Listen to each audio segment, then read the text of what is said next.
بالله من الشيطان الرجيم. بسم الله الرحمن الرحيم. رب المشرق والمغرب لا إله إلا هو فاتخذه وكيلا واصبر على ما يقولون واهجرهم هجرا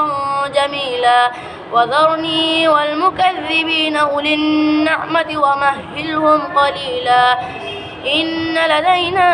أنكالا وجحيما وطعاما ذا غصة وعذابا أليما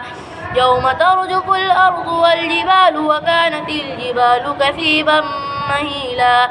إنا أرسلنا إليكم رسولا شاهدا عليكم كما أرسلنا إلى فرعون رسولا فعصى فرعون الرسول فأخذناه أخذا وبيلا فكيف تتقون إن كفرتم يوما